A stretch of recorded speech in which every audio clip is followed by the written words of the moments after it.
سلام، در خدمتتون هستم با آموزش یک کیف ترکیبی که از پارچه مخمل دارم استفاده میکنم و نخ مکرومه که قرار اول کیف رو بدوزم، بعد نخ مکرومه رو بهش وصل کنم. خب من اندازه ها دلخواه من اندازه کیفم رو 40x40 حدودا گرفتم که یکسان از بالا یکسان از بغلا باید دوخته بشه. حدودا 44 که البته یکسان از کنارا دوخته میشه و حدودا 1-2 سانتی برای قسمت قفلی کیف، بالای کیف که میخوام نخ رد کنم و حالت کش بشه به این صورت. خب این از این. برای قسمت پشت کیفم میخوام از جیب استفاده کنم که اونم اندازش به دلخواه هر اندازه دوست داشته باشید میتونین استفاده کنیم. برای بندکش هم من دو تا نوار بریدم، اونم به دلخواه اندازه نازک بخواین تن‌تر بخواین من حدودا 8 سانته که باز میگم که 1 سانتی برای دوخت میره. خب این دو تا نوارا رو من باید با چرخ اول این دو تا رو به هم بدوزم. این قسمتاشو این قسمتی دو تا نوارا رو به هم وصل میکنم حدود 1 سانت. وقتی که وصل کردم به این صورت برمیگردونم، این کنارا رو به هم میدوزم، بعد کارو برمیگردونم. این از بندکش. برای جیبش هم که اول من کنارا رو میدوزم برای تمیزی کار، پایین بالا بغلا میدوزم، بعد به این قسمت پشت کار وصل میکنم. اونم بستگی به خودتون داره، بخواید حالا بالاتر بذارین پایینتر، وسط بذارین این ورتر، هر جوری بخواید به این شکل بذارین. خب من اینم بعد وصل میکنم. جیبش هم با چرخ باید بدوزم. این بغلای کیف من با چرخ از سمت پشت میدوزم، قسمت بندکش هم میدوزم. حالا من دوخته شده کیف و بندک و جیبش رو بهتون نشون میدم، چون باید با چرخ بدوزم دیگه نمیتونم فیلم بگیرم دیگه، کاری نداره. اینجوری که توضیح دادم راحت کنارا رو بدوزین هر اندازه‌ای که بخواید. میتونین برای بندک اندازه بگیرید، میتونین هم زیپ بزنید، چون من میخوام بندک بزنم و کش بیادش زیپ نمیزنم. و اینکه اینم بندکش که کاری نداره که گفتم اول دو تا سر دو تا بندک رو به هم وصل کنید و برگردونین و کنارا ها رو بدوزین، کارو برمیگردونیم. این از بندکش، اینم از جیبش و من بدوزم با چرخ. و برای وصل کردن نخای مکرومه که به عنوان تزیین میخوام برای کیفم استفاده کنم، یعنی حالا از هر قسمتی که میشه برای جیبش برای خود کیف بهتون آموزش میدم به چه صورت، چه اندازه، چه مقداری میخواین. اونم سلیقه‌ایه که بخواین به چه صورتی ببافین. حالا من براتون آموزش میدم. من اینا رو میدوزم، دوخته شدهشو بهتون نشون میدم. اینم بگم که شما میتونید از هر پارچه استفاده کنین. حالا من چون می‌خواستم کیفم محکم‌تر بشه پارچه مخمل استفاده کردم. پارچه‌های نازک‌تر هم میتونین استفاده کنین، پارچه‌های نخی. سلام.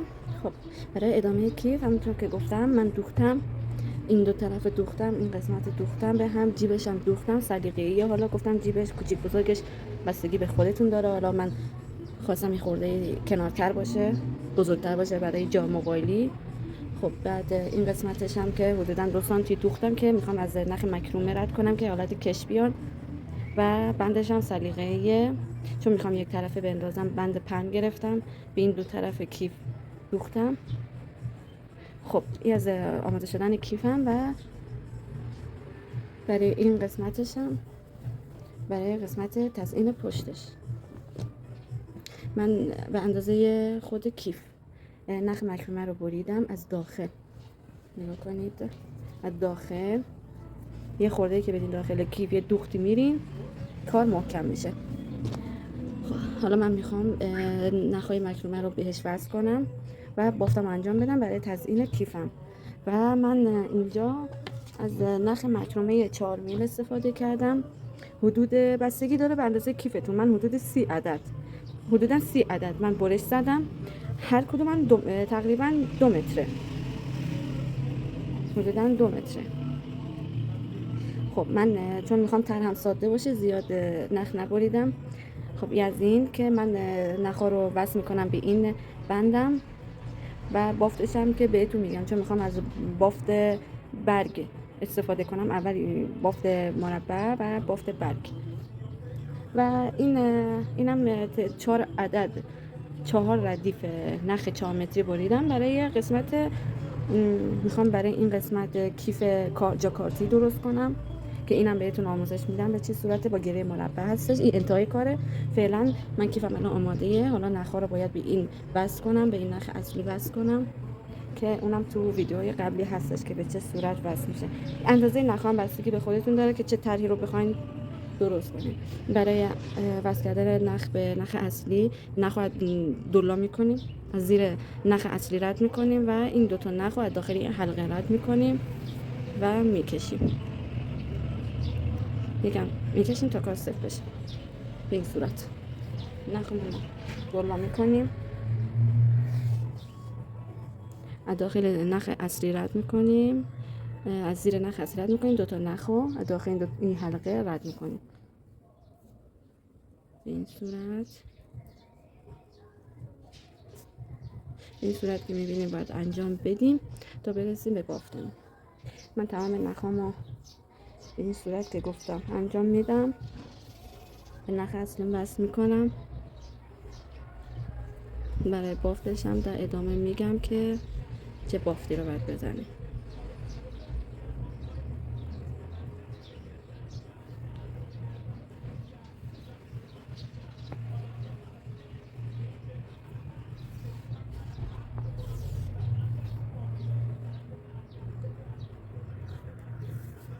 خب من تمام نخامو وصل کنم.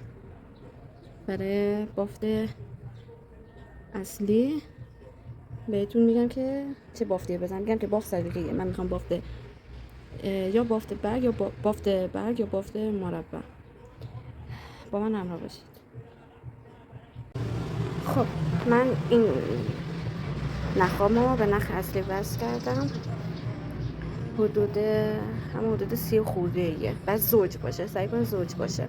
دیگه اندازه نخم بستگی به خودتون داره. مال من هم حدودا 2 متره و یک نخ حدودا 1 خورده ای هم برای قسمت بالاش بریدم که با سنجاق از داخل رد میکنم که کش بیاد، چون میخوام حالت به این صورت باشه، جمع بشه.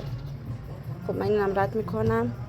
بعد برای اینکه ایستایی خوبی داشته باشه، اینجوری باز نباشه، افتاده نباشه، شما با نخ همرنگ خود همین نخ مکرومه با سوزن روی این نخ اصلی، روی تمام همین نخایی که رد کردیم یک کوک ریز بزنید که زیاد دید نشه باشه. به خود پارچه کوک بزنید که صفر باشه، اینجوری شل و افتاده نباشه، کارتون تمیزتر در میاد. خب من کوکمو بزنم، نخمم رد کنم و برای بافت اصلی بهتون نشون میدم که چه کار کنید. سلام.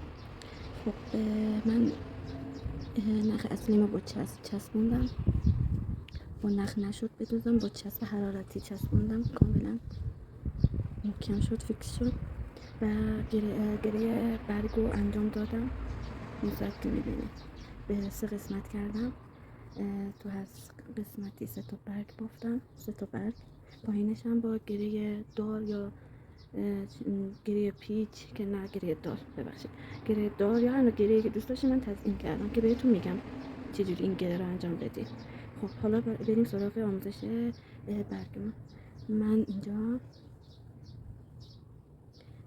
از 5 ردیف نخ استفاده میکنم. 1 2 3 4 5. این قسمت هم 5 تا. خب نخ اصلی رو اینجا به صورت گره مدادیه که بهتون آموزش دادم، ویدیوی قبلی رو نگاه کنید، آموزش گره مدادی هست.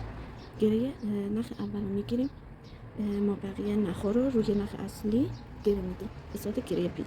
همونطور که می‌بینید نگاه کنید، نخ اصلی، این نخ از بالا میاد، از بالا نخ اصلی میاد داخل حلقه میره و گره میخوره. دوباره این کار انجام گره. این به صورت گره مدادیه که من گره مدادی همونطور که گفتم ویدیوهای قبلی من رو نگاه کنید، گره مدادی آموزشش هست. قسمت بالای برگو زیاد فاصله نمیدیم از خود قسمت اصلی. خب من اینجا گره مدادی ها رو بزنم. تمام نخایی که گذاشتیم باید رو نخ اصلی گره بخوره، زیاد فاصله ایجاد نشه.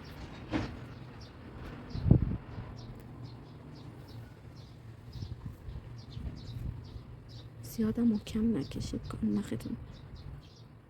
نگاه کنید نخ اصلیمه، این نخه از بالای نخ اصلی داخل حلقه حالت گره پیش. 2 بار تکرار میکنم. دوباره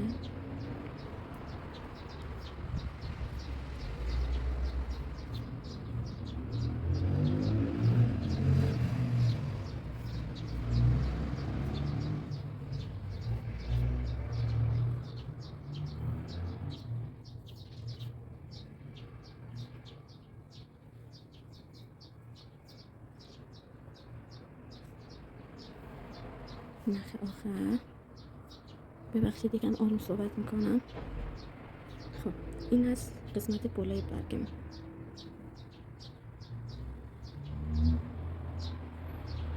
حالا قسمت پایین برگمون نخ اول رو میگیریم، ما بقیه نخ‌ها از بالای نخ اصلی رد میکنیم، گره پیچ میدیم.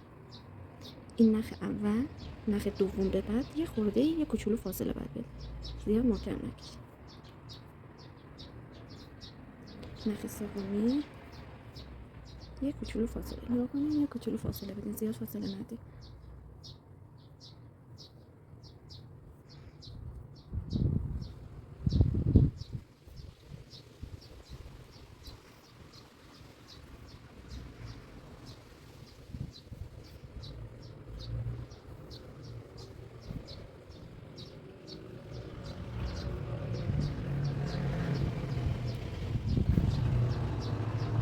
دقت کنید فاصله‌اش یکم بیشتر میشه، نخهای سوم چهارم ببرم.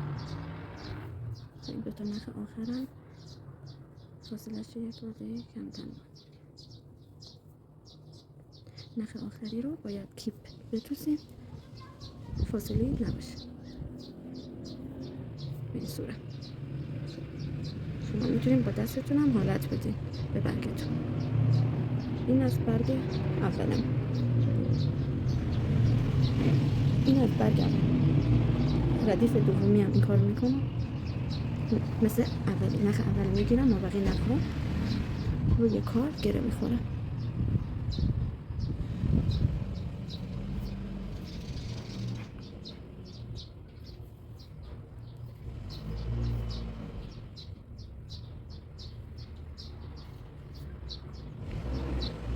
تمام نخ ها رو چفت میدوزم، به نخ آخر رسیدم یک کوچولو فاصله میدم.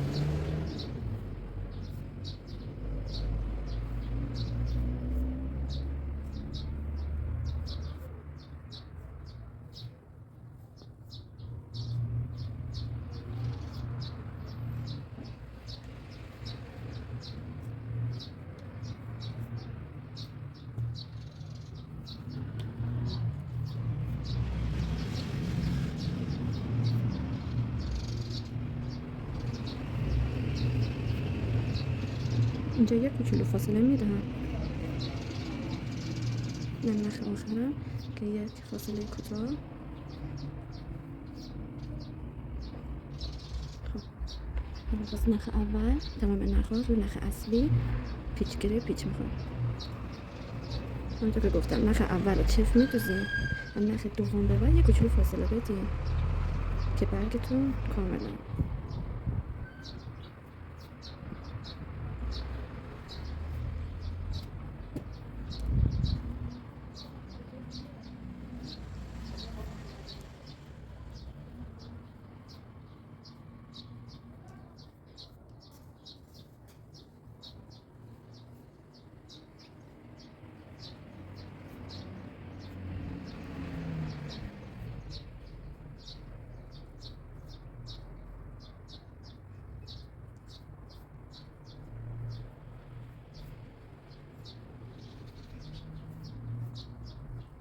من نخ آخرم که یکم چفت میدوزم که برگم هم وصل بشه.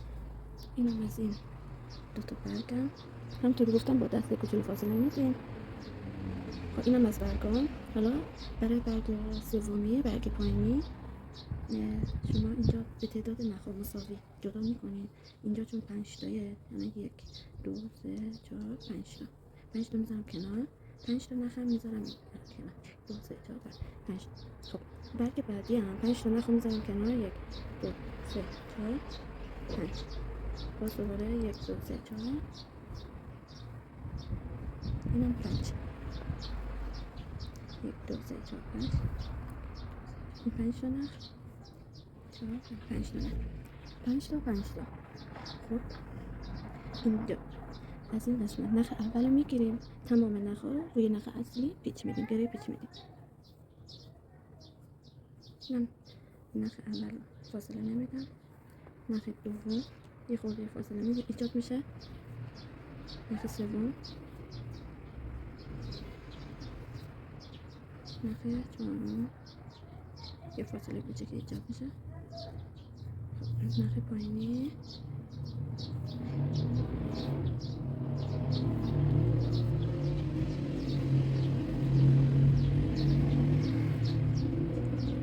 تا اینجا فاصله ایجاد نمیشه، ولی از نخ آخر یه کوچولو خودتون فاصله بدین، همینقدر کافیه.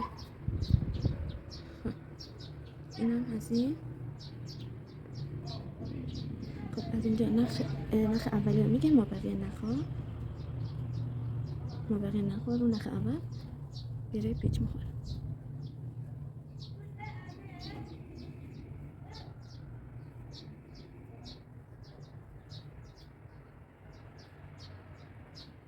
یه کوچولو فاصله میدیم از نخ دوم به بعد، مثل برگه بالا از نخ دوم تا نخ چهارم یه کوچولو فاصله باید ایجاد بشه.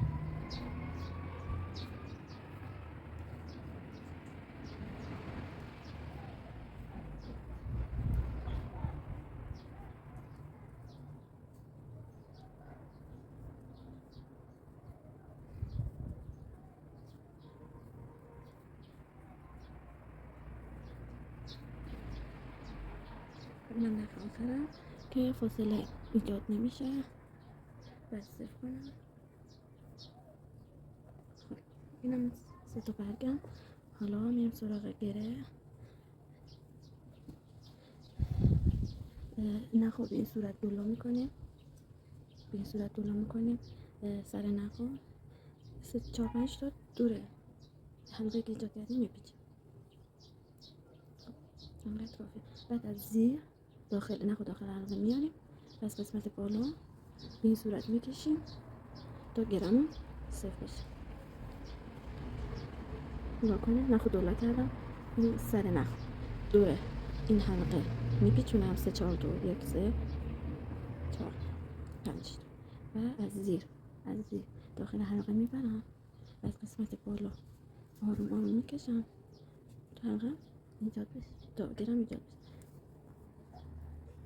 خب من تمام این نخامو گره بزنم، انتهای کار بهتون نشون میدم کامل شده یک کیفم.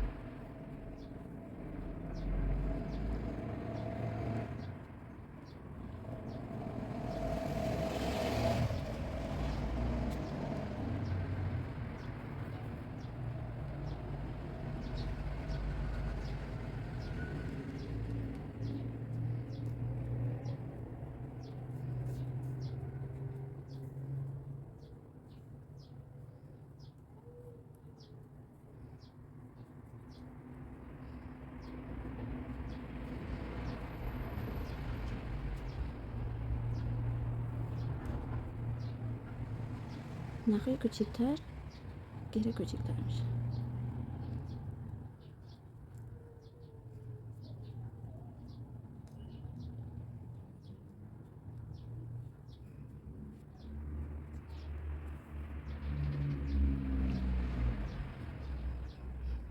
خب من تمام نخامو گره بزنم،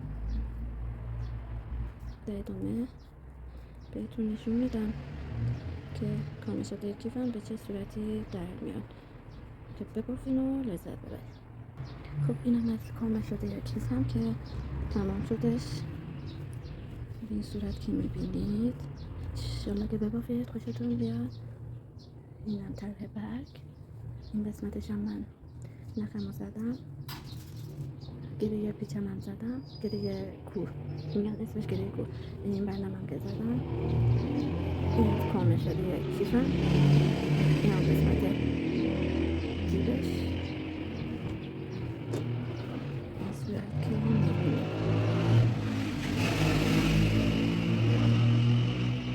این قسمت هم میتونیم جمع کنیم این صورت.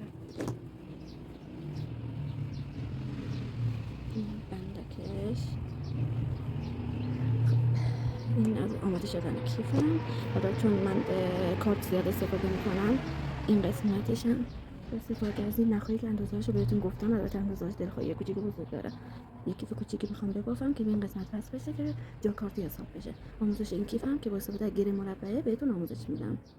که تعداد نخاشم بهتون گفتم 4 ردیف 4 متری، یعنی 2 ردیف این سمت 2 ردیف این سمت 4 متر که آموزشش رو براتون میذارم. اینم از کیفم که انشالله ببافید خوشتون بیاد لذت ببرید. خدا نگهدار.